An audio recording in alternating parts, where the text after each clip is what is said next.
اولاد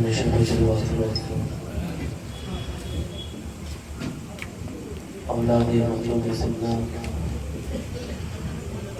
دیگر حفاظ کرام ثناخان مصطفیٰ حاضرین و سامعین عزیز بچوں پردہ نشین خواتین اسلام السلام علیکم ورحمۃ اللہ وبرکاتہ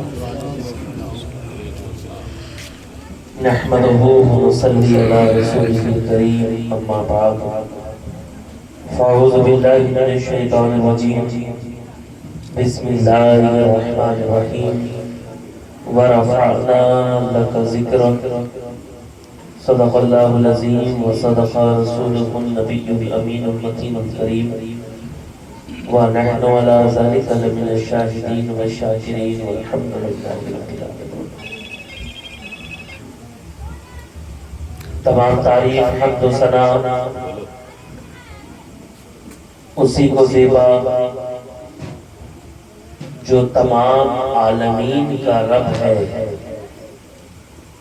جو ہمارا اور تمہارا پالنہار ہے، وہی رزق عطا کرنے والا ہے، وہی قادر مطلق ہے، ہر چیز اسی کے قبضہ قدرت میں ہے،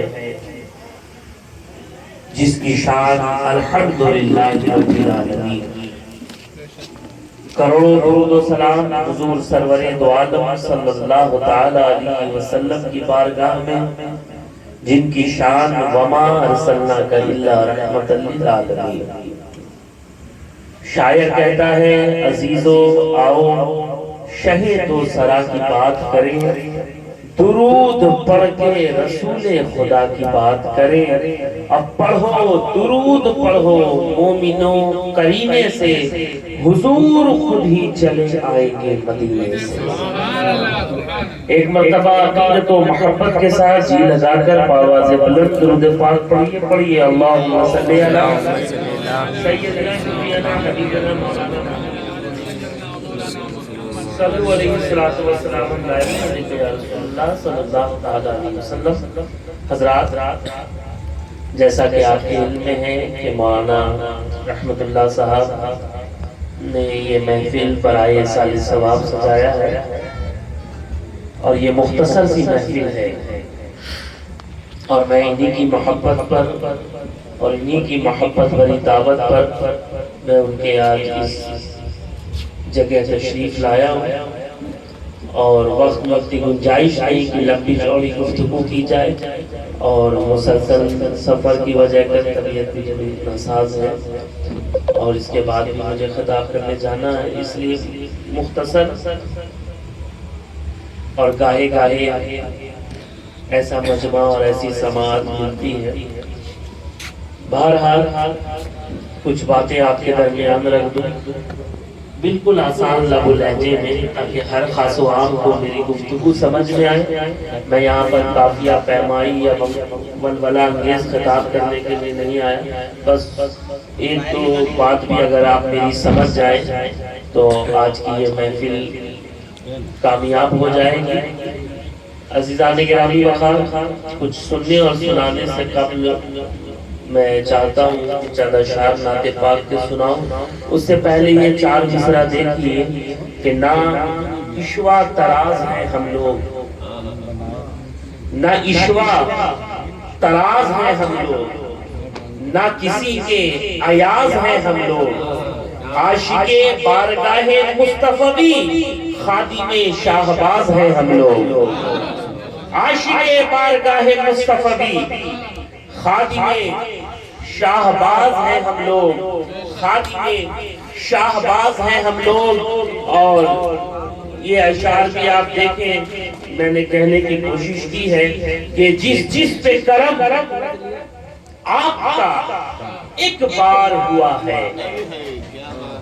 عزیزان گرامی وقار، جتنے پرفتن دور سے ہم اور آپ گزر رہے ہیں، میں بس اتنا ہی کہوں گا کہ آپ محفل میلاد میں آئے ہیں، حضور کا تذکرہ، حضور کی باتیں، حضور کا ذکر سننے کے لیے آئے ہیں۔ یہاں بولیے گا تو قبر میں بھی مسکرائیے گا، یہاں بولیے گا تو پل صراط پر بھی مسکرائیے گا، یہاں بولیے گا تو میزان عدالت پر بھی مسکرائیے گا۔ گویا کہ جو حضور کی محبت میں جیتے جی بولتا ہے وہ دنیا میں رہتا ہے تو مسکراتا ہے، آخرت میں رہتا ہے تو مسکراتا ہے۔ آج لوگ کہتے ہیں کہ امام علی مقام کا روزہ کتنا چمکتا ہے، غوث اعظم کا روزہ کتنا چمکتا ہے، شہباز لامکانی کا روزہ کتنا چمکتا ہے، وارث عالم پناہ کا روزہ کتنا چمکتا ہے، مخدوم سمنانی کا روزہ کتنا چمکتا ہے۔ وجہ کیا ہے آپ جانتے ہیں؟ وجہ صرف اتنی ہے کہ ان بزرگان دین کا جو سینہ تھا وہ یاد الہی سے چمک رہا تھا، عشق رسالت پناہی سے چمک رہا تھا، اور جس کا سینہ یاد الہی اور عشق رسالت پناہی سے چمکتا ہے وہ زمین پر رہتا ہے تو چمکتا ہے، زمین میں رہتا ہے تو چمکتا ہے۔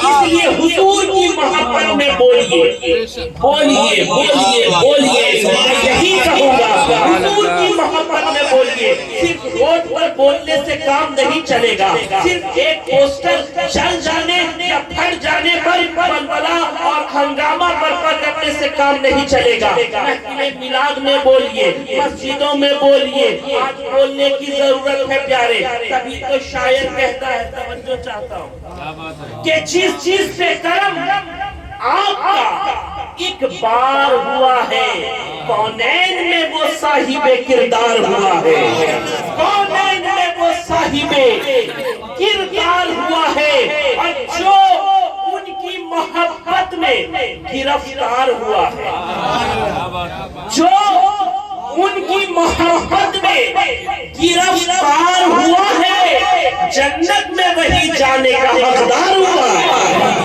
جنت میں وہی جانے کا حقدار ہوا ہے۔ اور اہل طریقت کی توجہ چاہتا ہوں، اس آنکھ کو بھائے گی نہیں خلد کی رونق۔ خلد سمجھتے ہو؟ نہیں، کیونکہ مسلمان معاشرے میں کی سماعت میں اتنی گراوٹ آ گئی ہے، جتنی گراوٹ ہندوستان کے آپ دیکھ لیجئے کہ مسلمانوں کی کمائی میں جتنی گراوٹ نہیں آئی ہے، اس سے کہیں زیادہ مسلمانوں کی سماعت میں گراوٹ آ گئی۔ ہاں سچ بات بتا رہا ہوں، لوگ آتے ہیں قافیہ پیمائی کر کے جاتے ہیں۔ میں نے کہا آج کل کے تو مسلمانوں کو پہلا کلمہ یاد نہیں ہے، افسوس کا مقام ہے، اب کہاں قافیہ پیمائی کرتے چلے۔ اب ضرورت اس بات کی ہے پیارے کہ ہم بالکل نیچلی استر پر ڈاؤن ٹو ارتھ ہو کر بالکل آسان لب و لہجے میں گفتگو کریں، تبھی لوگوں کو بات سمجھ میں آئے گا۔ اب کتنے لوگوں نے کہا ہاں خلد کا مطلب سمجھتے ہیں، سمجھتے ہیں؟ نہیں سمجھتے، ہاں نہیں سمجھتے۔ اب اسی سے سمجھ لیجئے کہ مجھے کس انداز میں خطاب کرنا چاہیے۔ خلد، بہشت، جنت سب ایک ہے۔ ارے کہتے ہو کہ سنی ہے، سنیوں کو ہی جنت میں جانا، سمجھ ہی میں نہیں آتا جنت کس کو کہتے ہیں۔ خلد بھی وہی ہے، جنت بھی وہی ہے، بہشت بھی وہی ہے، سب وہی۔ تو شاعر کہتا ہے اس آنکھ کو بھائے گی نہیں خلد کی رونق، جس آنکھ کو محبوب کا دیدار ہوا ہے، جس آنکھ کو محبوب کا دیدار ہوا ہے، اس آنکھ کو بھائے گی نہیں خلد کی رونق، جس آنکھ کو محبوب کا دیدار ہوا ہے۔ اور اہل سنت والجماعت کا عقیدہ کیا ہے وہ بھی سنتے چلیے۔ محروم رہے گا وہ شفاعت سے یقیناً، محروم رہے گا وہ شفاعت سے یقیناً، سرکار کے بیٹوں کا جو غدار ہوا ہے، سرکار کے بیٹوں کا جو غدار ہوا ہے، محروم رہے گا وہ شفاعت سے یقیناً، سرکار کے بیٹوں کا جو غدار ہوا ہے۔ بہت کچھ خاندان اہل بیت، خاندان مصطفیٰ کے حوالے سے محترم مولانا رحمت اللہ صاحب فرما رہے تھے، میں زیادہ اس پر گفتگو نہیں کرنا چاہتا ہوں، صرف اتنا کہنا چاہتا ہوں کہ ہم اور آپ خوش نصیب ہیں کہ ہمارے ہاتھوں میں خاندان مصطفیٰ کا دامن ہے۔ کس کا دامن ہے؟ حضور کے گھر والوں کا دامن ہے۔ لوگ کہتے ہیں ارے مصطفیٰ کے گھر والوں کی محبت میں کیا ملتا ہے؟ میں کہتا ہوں جو مصطفیٰ کے گھر والوں کی محبت میں ملتا ہے وہ کہیں اور نہیں ملتا۔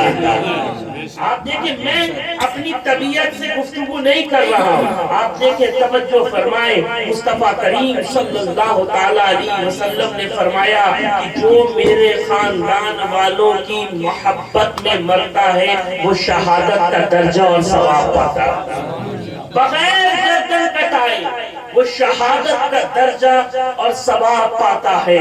خاندان مصطفیٰ وہ خاندان ہے پیارے کہ اس خاندان سے محبت رکھنے والا جب اس دنیا سے جاتا ہے تو تکمیل ایمان کا پروانہ بھی اپنے ساتھ لے کر جاتا ہے۔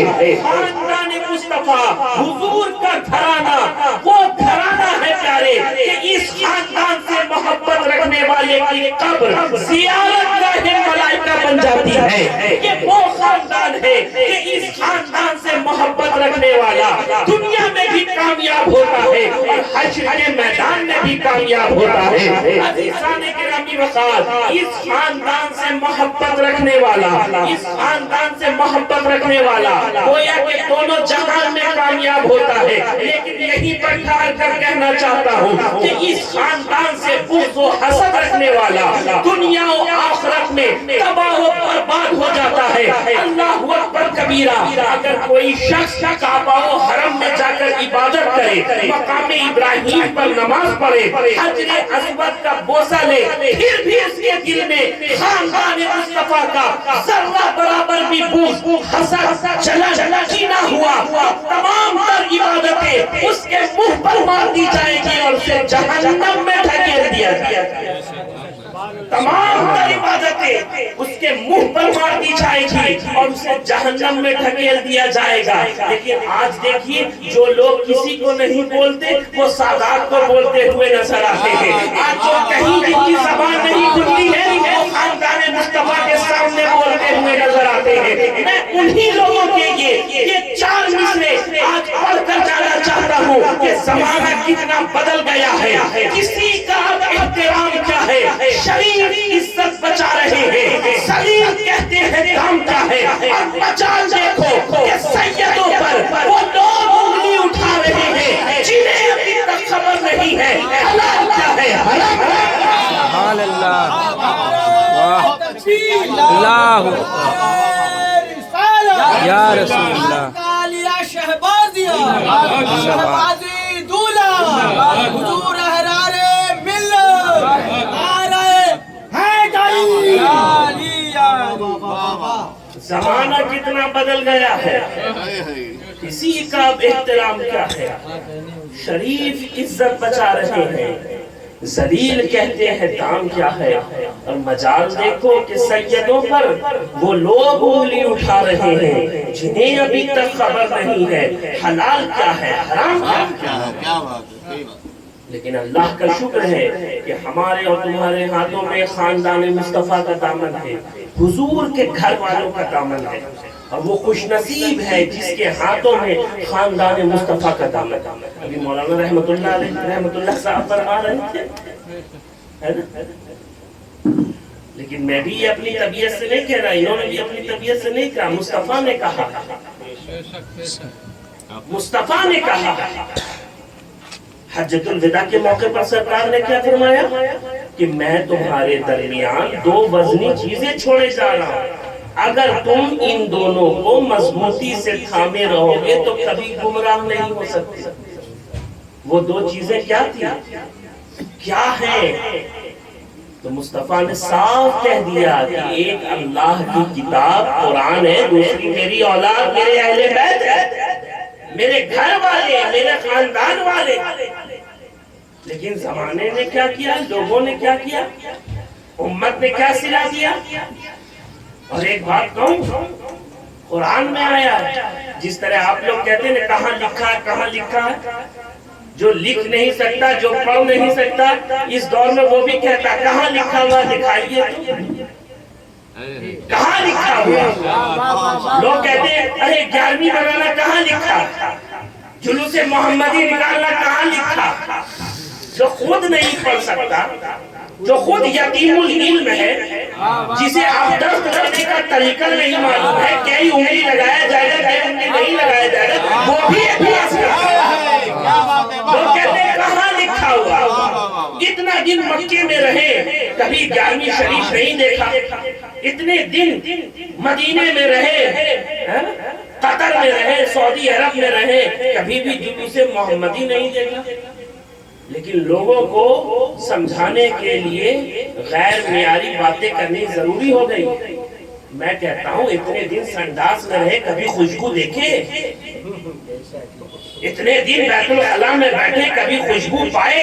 جواب آئے گا نہیں۔ تو میں نے کہا ارے پیارے، اتنے دن تک مکے میں رہے، قطر میں رہے، دبئی میں رہے، لیکن تم نے 11ویں 12ویں نہیں دیکھا، اس لیے کہ 11ویں 12ویں جلوس محمدی مردوں کے درمیان نہیں ہوتا، بلکہ جواباتوں کے درمیان ہوتا ہے، جواباتوں کے درمیان ہوتا ہے۔ آپ دیکھیے نا، اتنا زمانہ گزر گیا، اتنا زمانہ گزر گیا، اور جن کے بچے، جن کی نسلیں فاتحے کا کھا کھا کر بڑی ہو گئی، جن کی اولاد نہ جانے کہاں سے کہاں پہنچ گئے، اب وہ لوگ اعتراض کرتے ہیں ارے فاتحہ کہاں لکھا ہوا، کہاں لکھا ہوا؟ لیکن جیسے ہی قرآن کا پہلا صفحہ پلٹائیں گے تو فاتحہ ہی نظر آئے گا، فاتحہ ہی تو ہے، لیکن لوگوں کو سمجھ میں نہیں آئے گا۔ جن کے خاندان نے فاتحے کے ٹکڑوں پر پوس پال کے ان کو بڑا کر دیا، آپ جو لوگ باہر جا کر اعتراض کریں کہ یہ کہاں لکھا، وہ کہاں لکھا، لیکن یہیں پر ٹھا کر کہوں گا اہل سنت والجماعت کے تمام تر علماء نے تمام تر اعتراضات کے جواب علمی اعتبار سے، توجہ چاہیے، مدلل مفصل جواب پہلے ہی دے دیا، نہ جانے کتنی کتابیں لکھ دی گئی۔ لیکن جو لوگ یہ ذہن بنا لیتے ہیں کہ ہم کو سمجھنا ہی نہیں ہے، سمجھنا ہی نہیں ہے، سمجھنا ہی نہیں ہے، وہ کبھی نہیں سمجھ سکتے پیارے۔ تو میں کہہ رہا تھا کہ لوگ آج کل خاندان مصطفیٰ پر ہی انگلی اٹھاتے ہیں، لیکن الحمدللہ ہم نمک حرام نہیں ہیں، بلکہ مصطفیٰ کے نمک حلال ہیں، حضور کے ماننے چاہنے والے ہیں، حضور کے خاندان کے ہم اور آپ غلام ہیں پیارے۔ اور آپ کو تو فخر سے کہنا چاہیے کیونکہ آپ مخدوم شہباز محمد کے دیار میں رہتے ہیں، آپ ان کے چھتر و چھایا میں رہتے ہیں، آپ ان کے فیضان کرم پر پلتے ہیں۔ وہ کوئی اور لوگ ہوں گے جو انگلی اٹھاتے ہوں گے، لیکن میں کہنا چاہتا ہوں کہ آج کل اپنوں میں بھی بہت محتاط ہو کر رہنے کی ضرورت ہے۔ ہمیں غیروں سے شکوہ اور شکایت نہیں ہے، مجھے تو اپنوں سے غرض ہے، مجھے تو اپنوں کو کہنے کو تو بہت کچھ ہے، لیکن وقت میں اتنی گنجائش ہے، وگرنہ میں آپ کو فجر تک بٹھائے رکھتا ہے، لیکن آپ کے ذہن کہیں اور ہے۔ اہل حوث کی لقمہ تر پر رہی نظر، نانے جبھی کا صرف گزارا علی کا، نانے جبھی کا صرف گزارا علی کا ہے اور علی والوں کا۔ جو کی روٹی کھائیے، فقر و فاقہ کی زندگی گزاریے، پھر کہیے کہ ہاں ہم علی والے، وگرنہ آج کل کا تمام دعویٰ جھوٹا ہے۔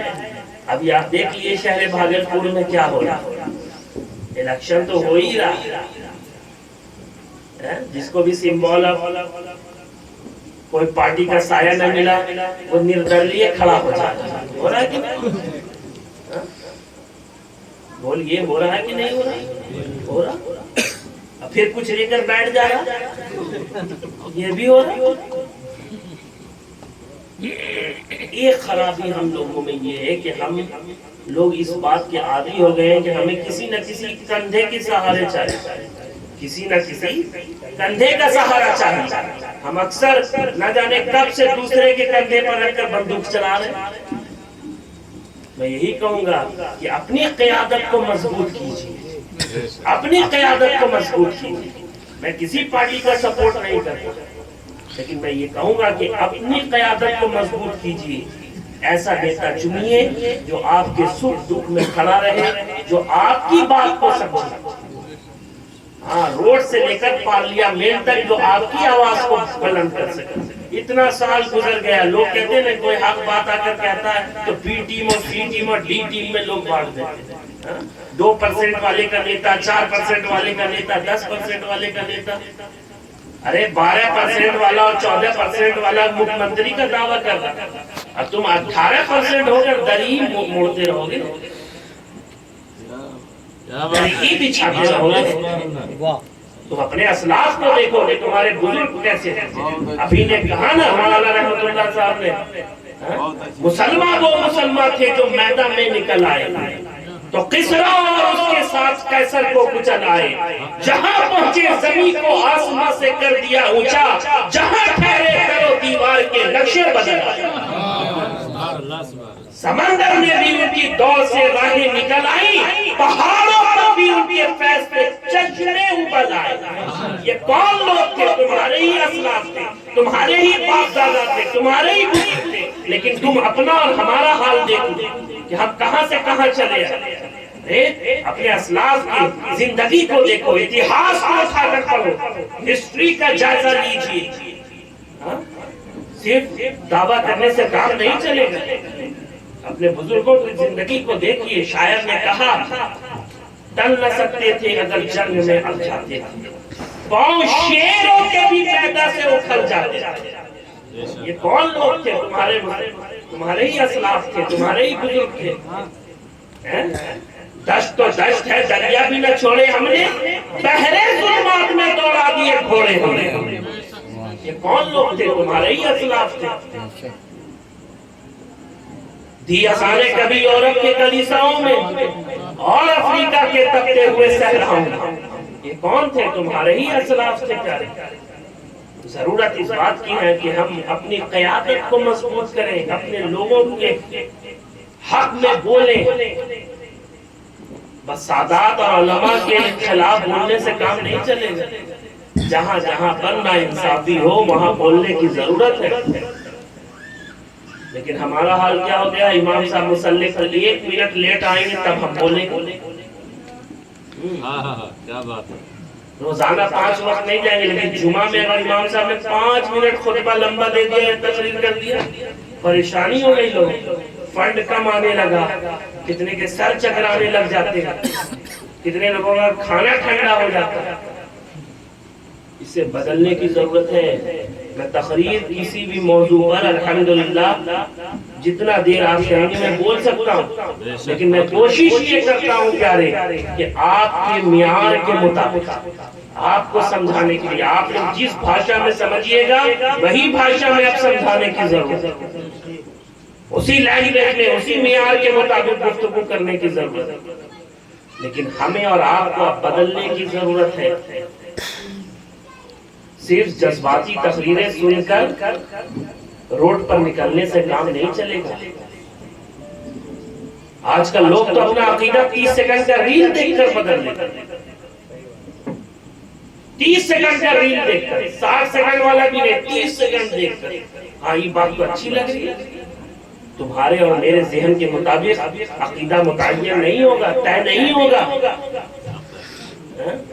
جب بھی عقیدہ طے ہوتا ہے تو قرآن و حدیث کی روشنی میں ہوتا ہے۔ 30 سیکنڈ کا ریل دیکھ کر اپنے عقیدہ کو بدل لیتے ہیں، لیکن تم کو یہ نہیں سمجھ میں آ رہا کہ ریل اور ریئل میں زمین آسمان کا فرق ہے۔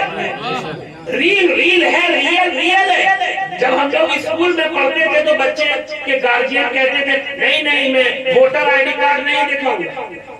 پھر جب نیا آدھار کارڈ آیا تو عجیب و غریب جو اسود ہے اس کو ابیض کر دے رہا، جو کالا ہے اس کو اور کالا کر دے رہا، جو گورے ہیں وہ بھی کالے نظر آ رہے ووٹر آئی ڈی کارڈ میں۔ تو کسی نے بہت اچھی بات کہی کہ جو ووٹر آئی ڈی کارڈ پر جو فوٹو ہے اس پر یقین مت کیجیے، لیکن آج ہمیں کہنا پڑتا ہے کہ جو فوٹو فیس بک اور انسٹاگرام اکاؤنٹ پر ہے اس پر بھی بھروسہ کرنے کی ضرورت نہیں ہے۔ آج کل کے نوجوان اس بات کو اچھی طرح سے جانتے ہیں کہ سنیپ چیٹ بھی آ گیا ہے، ریمینی بھی آ گیا، انسٹاگرام بھی آ گیا، نہ جانے کون کون گرام آ گیا، کالا گورا ہو رہا، گورا نہ جانے کہاں سے کہاں ہو رہا۔ تو میں کہہ رہا ہوں کہ ریل اور ریئل میں زمین آسمان کا فرق ہے۔ ریل دیکھ کر اپنا عقیدہ مت طے کیجیے، ریل دیکھ کر عقیدہ طے نہیں ہوتا ہے۔ لیکن آج لوگ دیکھیے ریل دیکھ کر، اب ایک عجیب و غریب تو اور بات آ گئی ہے۔ کل تک تو ہم لوگ سنتے تھے کہ اگر کسی مسئلے میں اعتراض ہو جائے یا شک و شبہ میں لوگ مبتلا ہو جاتے تو علماء کے پاس جاتے، سمجھتے ہیں نا، مولوی صاحب کے پاس جاتے، مفتی صاحب کے پاس جاتے تھے، پڑھے لکھے اپنے پیر عظام کے پاس جاتے تھے، مشائخین کے پاس جاتے تھے۔ لیکن اب لوگ کہاں جا رہے ہیں؟ پلمبر کے پاس جا رہے ہیں، انجینئر کے پاس جا رہے ہیں، ڈاکٹر کے پاس جا رہے ہیں۔ بس سب سے بڑے مفتی کون ہیں معلوم ہے آپ کو؟ مفتی گلگت۔ انہی کو اگر مفتی اعظم کہہ دیا جائے تو کچھ غلط نہیں ہوگا۔ لیکن میں کہوں گا جو کام پیغمبر کا ہے اس کو وہی کرنے دیجیے، صرف اس سے کام نہیں چلے گا۔ آیت نمبر اتنا، ورس نمبر اتنا، قرآن کا یہ پیج ہے، مسلم میں ہے، بخاری میں ہے، ترمذی میں ہے، سنن ابن داؤد میں ہے، ابن ماجہ میں ہے، مشکات میں ہے، بس اتنا کہہ دیا۔ باپ رے باپ، بہت نالجبل پرسن، آیت کچھ پڑھ رہا اس کا ترجمہ کچھ کر رہا۔ یہ آپ نہیں سمجھ سکیے گا، اس کے لیے اہل علم کی ضرورت ہے، پڑھے لکھے لوگوں کی ضرورت ہے۔ جو کام آپ کے باپ دادا کرتے رہے، میں ان تمام کاموں کے خلاف ہوں جو خلاف شرع ہے، جو شریعت کے خلاف ہے۔ اہل سنت کا یہی شیوہ، یہی طریقہ ہے کیا؟ جو قرآن و حدیث کے منہج سے، طریقے سے ہٹ کر ہو، اسے کبھی قبول مت کیجیے۔ لیکن جو کام آپ کے اسلاف کرتے آئے، جو بزرگ کرتے آئے، اس کو آپ ضرور کرتے رہیے۔ کوئی یہ نہیں کہتا کہ جلوس محمدی فرض ہے، واجب ہے، لیکن مستحب تو ہے۔ بے شک جشن غوث الورا کرنا کون کہتا ہے؟ کس عالم دین نے کہا کہ یہ فرض و واجب ہے؟ لیکن بہت کچھ جو آپ کہتے ہیں فلاں نکل رہا، فلاں نکل رہا، تو پھر آپ کو کئی چیزوں پر پابندی لگانا ہو، کئی چیز پر روک ٹوک لگانا ہو۔ صرف ہوائی فائرنگ کرنے سے کام نہیں چلے گا۔ عزیزان گرامی وقار، کہنے کو تو بہت کچھ ہے، لیکن میں نے جس آیت کریمہ کی تلاوت کا شرف حاصل کیا، میں چاہتا ہوں کہ اس کے متعلق بھی کچھ باتیں کروں گا، اگر اجازت ہے۔ بالکل اختیار ہے حضور۔ لیکن پہلے میں نے جس کلام کو پڑھا، شاید غالباً میں نے اس کا مقطع آپ کو نہیں سنایا بولیے۔ اچھا بھی کام کا نظم کیا ہے مولانا رحمت اللہ کیا ہے، اس کے بغیر تو چارہ ہی نہیں، چارہ جس کے آگے سب بے چارہ ہے۔ لیکن میں کہوں گا کہ محفل میلاد میں کسی نیت سے مت آئیے، بس اس نیت سے آ جائیے کہ میں حضور کا ذکر سنوں گا، کچھ سیکھنے کے لیے ملے گا، حضور کی محبت میں اضافہ ہوگا، بس اس نیت سے آئیے۔ اس نیت سے ہرگز مت آئیے کہ یہ راضی ہوں گے، وہ راضی ہوں گے، پھر میرے یہاں میلاد ہوگا تو مولانا رحمت اللہ صاحب آئیں گے۔ نہیں، اس نیت سے آنے سے کوئی فائدہ حاصل نہیں۔ اس نیت سے آئیے کہ آج مجھے کچھ سیکھنے کے لیے ملے گا، حضور کی محبت